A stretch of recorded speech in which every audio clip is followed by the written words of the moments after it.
大家好，我是丽姐，欢迎大家来听相亲故事，感谢大家的订阅。今天我要跟大家分享的是一个令人心酸又温暖的故事。主角小文是一位来自大陆的空姐，她在感情上遭遇了重创后，选择来到台湾重新开始。这一路上的酸甜苦辣，真的让人唏嘘不已，但结局绝对让你感到意外和惊喜。小文原名王文，今年28岁，是一位在南方航空工作了6年的资深空姐。凭借着1.72米的高挑身材和甜美的笑容，小文在工作中总是备受旅客喜爱，同事间的人缘也非常好。要说小文为什么会来台湾发展，那还得从2年前说起。那时的小文事业正处于上升期，生活也算是有滋有味，唯一美中不足的就是还单身一人。姐妹们，你们说我是不是命犯桃花劫啊？小文经常在姐妹聚会上半开玩笑地说，都快奔3了，身边连个暖被窝的人都没有。就在小文26岁生日那天，她在朋友的介绍下认识了张海。张海是上海一家投资公司的高管，家里有矿，是个不折不扣的富二代。1.85米的个子，浓眉大眼，穿着名牌西装，手腕上戴着百达翡丽名表，一看就是不差钱的主。初次见面，张海就送了小文一条卡地亚项链作为生日礼物。这份厚礼让小文有些受宠若惊，但张海的态度却非常自然，一见如故，送你一份小礼物而已，希望你不要有压力。张海的话让小文放下了心理负担。接下来的日子，张海开始了猛烈的追求。每天早上，小文都能收到一束鲜花。每次出差回来，张海都会在机场等他，就连小文随口提到想吃的食物，第2天就会出现在他面前。天啊，这也太浪漫了吧，简直就是偶像剧情节。小文的闺蜜都眼红不已，小文很快就被这样的热情打动了。2个月后，她答应了张海的追求，正式成为了他的女朋友。恋爱初期的甜蜜让小文如同生活在蜜罐中。张海不仅大方，而且懂得浪漫，时不时就带小文出国旅游，住5星级酒店，买奢侈品。那时的小文真的以为自己找到了一生的归宿。文文，等我们交往满1年，我就娶你回家。张海的承诺让小文心头一暖。然而好景不长，交往半年后，张海的态度开始有了微妙的变化，电话不再是秒接，信息回复也慢了下来，约会的次数也明显减少了。每次小文质问，张海都会说工作忙，最近公司有个大项目，需要他全力以赴。小文选择了相信和等待，毕竟在他看来，张海是真心爱他的，只是暂时工作忙而已。直到有一天，小文在商场偶遇了张海和一个陌生女孩，那女孩挽着张海的手臂，亲密地依偎在他身旁，两人有说有笑，看起来关系亲密。海，你在这儿干嘛？小文强装镇定地上前打招呼，张海明显愣了一下，但很快恢复了常态。哦，文文，真巧啊，这是我表妹，刚从国外回来，我带她出来逛逛。那女孩听了，脸上闪过一丝尴尬，但还是礼貌地点了点头。小文勉强相信了这个解释，但心里已经埋下了怀疑的种子。回家后，他决定做点调查。他翻看了张海的社交媒体，发现了几张与那个表妹的合照，配文明显不像是表兄妹关系。带着满腹疑惑，小文约张海出来谈心。出乎他意料的是，面对质问，张海居然直接承认了，是的，我有新欢了。张海的语气冷漠的让小文陌生。我们交往这么久，我发现我们并不合适。说实话，你太粘人了，我需要更多空间。这番话宛如一盆冷水浇在小文头上，他怎么也没想到，那个曾经说要娶她回家的男人，如今却说出如此绝情的话。那你之前说的1年后结婚呢？小文哽咽着问。张海轻笑一声，那不过是哄你开心的话而已，你该不会真的信了吧？小文彻底崩溃了。他不敢相信自己居然被玩弄了感情，回想起来，张海那些所谓的真心，不过是为了得到他的人罢了。更让小文心碎的是，在分手后不久，她发现自己的闺蜜圈里流传着一段视频。视频中，张海正在和朋友们吹嘘他是如何拿下小文的，还详细描述了2人的亲密时刻。兄弟们，告诉你们一个追空姐的秘诀。视频里，张海得意洋洋地说，用钱砸，哈哈。看看我这不就成功了吗？小文感到被深深的羞辱了。她不仅失去了爱情，还失去了尊严。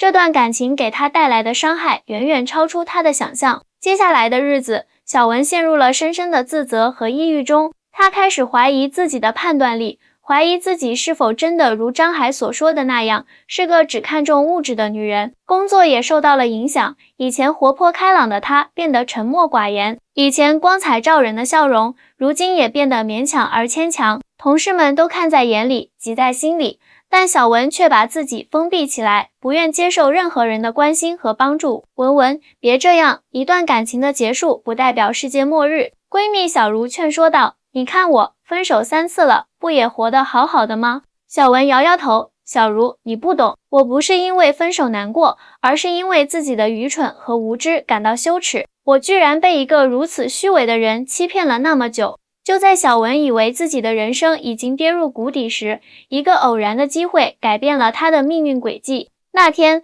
公司安排小文飞台北的航班，本来他是拒绝的，因为他实在不想面对乘客，但领导的一席话让他改变了主意。小文啊，你这状态不行啊。领导直言不讳，你这样下去，公司可能要考虑让你休假一段时间了。要不这样，你飞一趟台北散散心，调整一下心态，回来我们再谈。无奈之下，小文只好接受了这个安排。到达台北后，小文并没有像往常一样马上回酒店休息，而是决定在台北市区走走，散散心。他漫无目的地在街头游荡，最后来到了台北著名的夜市——士林夜市。夜市的热闹氛围让小文暂时忘记了烦恼，他品尝了臭豆腐、蚵仔煎、珍珠奶茶等台湾特色小吃，感受着异地的文化氛围。呀，这里的小吃真的好好吃啊！小文忍不住感叹，比我想象中的台湾要繁华多了。之前，小文对台湾的印象还停留在电视剧中的场景，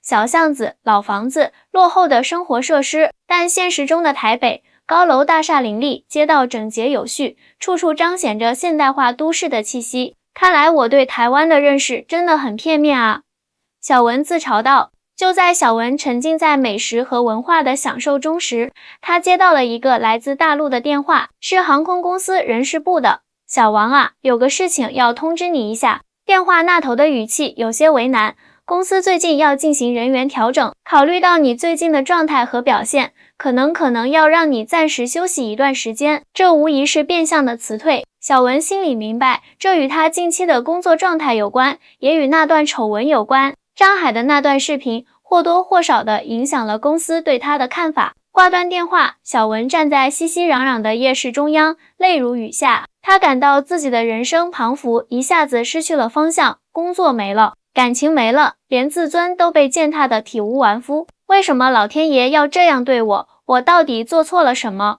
小文痛苦地自问。就在他无助地站在那里时，一个温柔的声音在他耳边响起：小姐，你还好吗？需要帮忙吗？小文抬头，看到了一张充满关切的脸，那是一位中年妇女，大约50多岁，穿着简单朴素，但神情和善。我没事。小文擦了擦眼泪，强装镇定。看得出来你遇到了困难。那位妇女并没有离开，我是本地人，如果你需要任何帮助，可以告诉我。妇女的真诚打动了小文。在一时冲动下，他将自己的遭遇一五一十地告诉了这位陌生人。从遇见张海到被欺骗感情，再到工作被辞，小文哭着诉说着这段时间的委屈和痛苦。听完小文的故事，妇女深深地叹了口气：孩子，你确实遇到了很大的困难，但请相信，这不是世界末日。每个人的生命中都会有低谷，重要的是如何从低谷中爬出来。妇女自我介绍说，她叫陈阿姨，是一家民宿的老板娘。这样吧，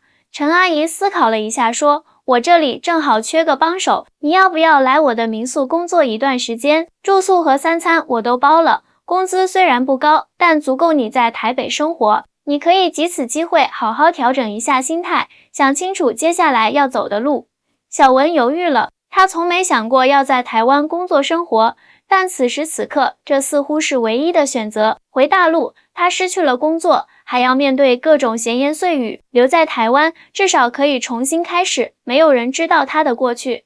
好，我试试看。最终，小文点头答应了。就这样，小文开始了他在台湾的新生活。陈阿姨的民宿位于台北近郊，环境优美，生意不错。小文负责接待客人、整理房间等工作，虽然比不上空姐的光鲜亮丽，但胜在清闲自在。陈阿姨对小文很好，不仅给他安排了舒适的住处，还经常关心他的生活和心情。在陈阿姨的鼓励下，小文慢慢走出了阴影，重新找回了笑容。小文啊，人生就像坐捷运，有时候要经历很多站才能到达目的地。陈阿姨常常这样开导小文，重要的不是你现在在哪一站，而是你是否在朝着正确的方向前进。每当听到这些话，小文都会感到一阵温暖。他开始重新审视自己的人生，思考真正想要的是什么。在台湾的日子，小文慢慢适应了新环境。民宿的工作虽然繁忙，但比起空姐来说，时间更加自由，压力也小了很多。每天迎来送往不同的旅客，听他们分享旅途中的见闻，小文的视野也渐渐开阔起来。其实台湾跟我想象中很不一样呢。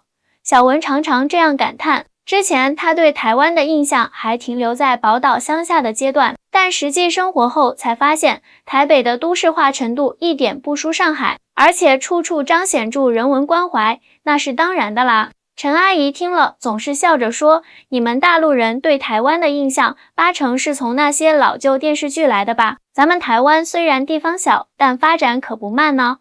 确实如此，小文发现台湾的捷运系统非常便利，到哪里都很方便，街道干净整洁，行人和车辆都遵守交通规则，就连便利商店的服务都让他感到温暖。店员的一句谢谢光临，欢迎再来，总是那么真诚。而最让小文印象深刻的是台湾人的礼貌和友善，无论是在捷运上给老人让座，还是问路时热心指引，这些小细节都让小文感受到了社会的温度。我觉得台湾最棒的地方就是人与人之间的关系很单纯。小文对陈阿姨说，不像在大陆，有时候人际关系太复杂了。陈阿姨深以为然，是啊，台湾虽然小，但人情味浓厚。在这里，你可以慢慢找回自己，不用急着成为别人眼中的样子。在民宿工作的3个月里，小文确实找回了很多曾经丢失的东西，自信、快乐以及对生活的热情。他不再因为张海的背叛而自责，也不再为失去空姐工作而沮丧。人生就是这样，有失必有得。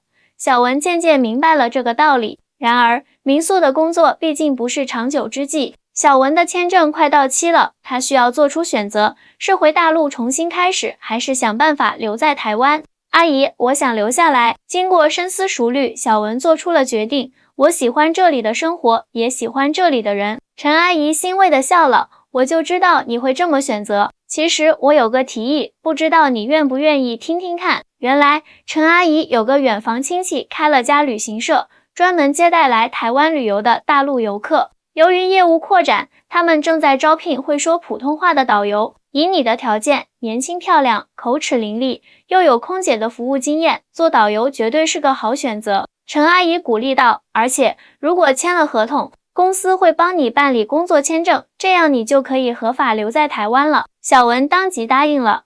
陈阿姨立刻帮他联系了亲戚，安排了面试。面试非常顺利，小文的气质和经历给面试官留下了深刻印象，当场就通过了。不过有一个小小的问题，他需要熟悉台北的各个景点，这样才能胜任导游的工作。你可以先自己去走走，熟悉一下路线。面试官建议道，我们会给你1个月的培训期，期间有基本工资，等你熟悉了，就可以正式上岗了。于是小文开始了他的台北探索之旅。每天早上他都会搭乘捷运前往不同的景点，故宫博物院、台北101、西门町、中正纪念堂，他一个一个的去参观，认真记录每个景点的历史和特色。就在这个过程中，一个偶然的相遇改变了小文的命运。那天，小文正在台北捷运站研究路线图，打算去淡水老街转转。忽然，他发现自己的悠游卡不见了。糟糕，悠游卡什么时候丢的？小文急得直冒汗，在包里翻来覆去，却找不到。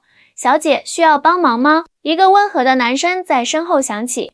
小文转身，看到一位穿着白衬衫的年轻男子，大约30出头，戴着一副黑框眼镜，看起来斯文有礼。我的悠游卡不见了。小文有些尴尬地说，没关系，我可以借你一张。男子从钱包里掏出一张备用悠游卡，递给小文。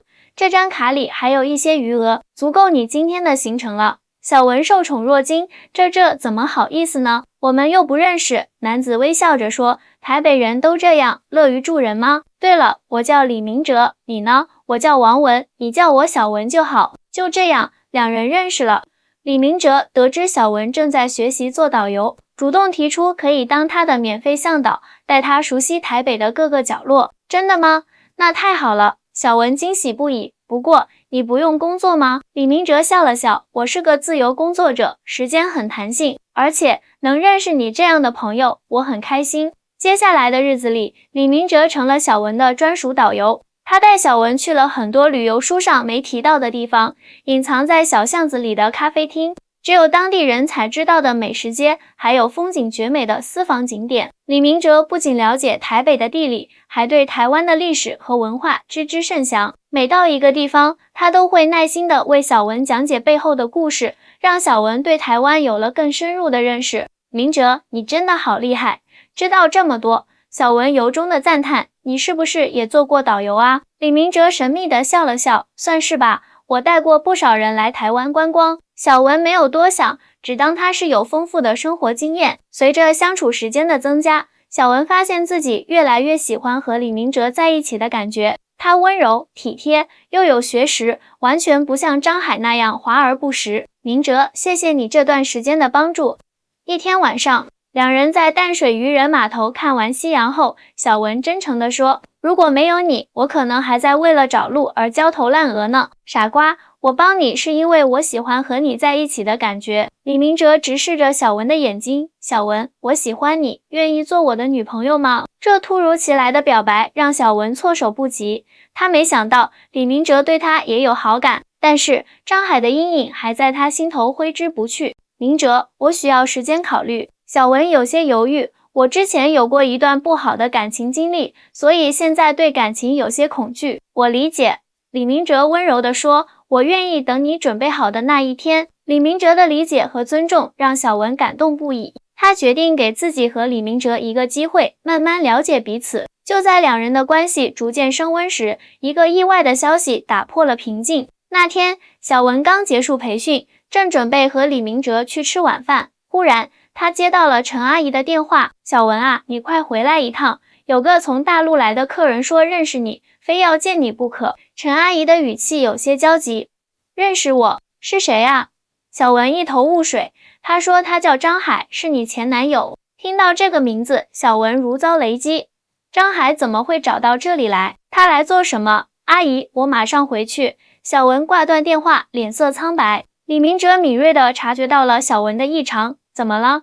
出什么事了？小文简单地解释了情况。听完后，李明哲皱起了眉头，要我和你一起去吗？小文摇摇头，不用了，这是我自己的事情，我得自己面对。回到民宿，小文在门口深吸了一口气，做好了与张海交锋的准备。推开门，他看到张海正坐在客厅的沙发上，手里端着茶杯，一脸悠然自得。文文，好久不见。张海站起身，脸上挂着熟悉的笑容，我找你好辛苦啊。小文冷冷地看着他，有什么事？张海露出一副受伤的表情。文文，你怎么这么冷淡？我是特地来接你回去的啊。接我回去？小文冷笑一声。张海，你还是一如既往的自信啊。我现在过得很好，不需要你的关心。张海的脸色变了变，但很快又恢复了笑容。文文，我知道我之前做的不对，但人不都是会犯错的吗？我真的很后悔，所以特地飞来台湾找你。你看，这是我给你带的礼物。说着，他从包里拿出一个精美的盒子，里面是一条钻石项链，闪闪发光。我不需要。小文毫不犹豫地拒绝了。张海，你的那些把戏对我已经没用了，请你离开，好吗？张海的表情一下子沉了下来。文文，你变了，以前的你不是这样的。是的，我变了。小文挺直了腰板，正是因为你，我才明白了什么是真正值得珍惜的东西。张海，谢谢你的教训，让我成长了不少。张海似乎没想到小文会有如此强硬的态度，一时间不知如何应对。就在这时，门铃响了，陈阿姨去开门，小文听到了一个熟悉的声音。阿姨好，小文在吗？是李明哲。明哲，你怎么来了？小文有些惊讶。李明哲微笑着走进来，我担心你，所以过来看看。他的目光落在张海身上，这位就是你的前男友。张海上下打量着李明哲，眼中闪过一丝不屑。你是谁？我是小文的男朋友。李明哲平静地说，听说你对他做了很过分的事情。男朋友？张海嗤笑一声，文文，你口味变了啊，以前不是喜欢有钱有势的吗？怎么现在找了个这样的？李明哲并没有生气，反而微微一笑，有钱有势不代表有品味和教养。说着，他从口袋里掏出一张名片递给张海，忘了自我介绍，我是台湾科技部的李明哲。张海接过名片，脸上的表情一下子凝固了。科技部，那不是台湾的政府部门吗？张先生，我知道你在上海投资公司工作。李明哲的语气突然变得严肃起来，但你可能不知道，你们公司的一些投资项目涉嫌违反了两岸经贸法规。我这里有一份文件，希望你回去后能转交给你们公司法务部，让他们及时做出调整。说着，李明哲从公文包里拿出一份文件递给张海。张海打开一看，脸色立刻变得煞白。这是怎么回事？张海结结巴巴地问。只是一份友好的提醒而已。李明哲微笑着说，我们不希望因为一些小问题影响两岸的友好往来。当然，如果你们公司不愿意配合，我们也有其他的解决方式。张海的气焰一下子消失了，他匆匆收起文件，连礼物都忘了拿，就急匆匆地离开了。小文目瞪口呆地看着这一切。明哲，你真的是科技部的？李明哲神秘地笑了笑，算是吧。不过我主要负责的是两岸经贸合作的一些事务。这时小文才恍然大悟，为什么李明哲对台湾的了解那么透彻？为什么他的人脉那么广？你早就知道张海的底细了，对不对？小文问道。李明哲点点头，我查过他们公司确实有些投资项目不太合规，不过倒也不是什么大问题，我只是吓唬他一下，让他知难而退。谢谢你，明哲。小文感动地说，你总是在我最需要的时候出现，因为我爱你啊，傻瓜。李明哲温柔地说，小文，我想再问一次，愿意做我的女朋友吗？这一次，小文没有犹豫，她坚定地点了点头，愿意。一旁的陈阿姨看着这一幕，欣慰地笑了，真好，小文终于找到了幸福。1年后，小文和李明哲在台北的阳明山举行了婚礼。婚礼不大，但温馨感人。陈阿姨作为证婚人，见证了这对有情人终成眷属。小文的父母也从大陆来参加了婚礼。起初，他们对女儿嫁到台湾有些担忧，但见到李明哲后，这些顾虑都烟消云散了。明哲是个可靠的人，小文的父亲对妻子说，女儿嫁给他，我放心。婚后，小文依然做着导游的工作，而李明哲则继续在科技部工作。两人的生活简单而幸福，就像小文一直向往的那样。明哲，你知道吗？一天晚上，小文靠在丈夫的肩膀上说，如果不是张海的背叛，我可能永远不会来台湾，也不会遇见你。所以说，塞翁失马，焉知非福。李明哲搂着妻子，温柔地说，有时候看似是最坏的事情，却可能引领我们走向最好的结果。小文点点头，陶醉在这份来之不易的幸福中。2年后，小文和李明哲迎来了他们的第一个孩子，一个可爱的男孩。他们给孩子取名为李福，寓意着福气和幸福。福儿，你要记住，小文常常对上在襁褓中的儿子说，无论生活多么艰难，都要相信，美好的事情终会发生。这份信念正是小文从自己的经历中得到的最宝贵礼物。而今，每当有人问起小文的故事，他总是微笑着说，我曾经以为自己遇到了人生的低谷，但其实那只是通往高峰的必经之路。亲爱的听众们，小文的故事告诉我们，爱情和人生都是如此，有时候我们需要经历一些挫折和伤痛，才能遇见真正适合自己的人，找到真正属于自己的幸福。所以，无论你现在正经历什么，都请相信，最好的尚未到来。我是丽姐，我们下期再见。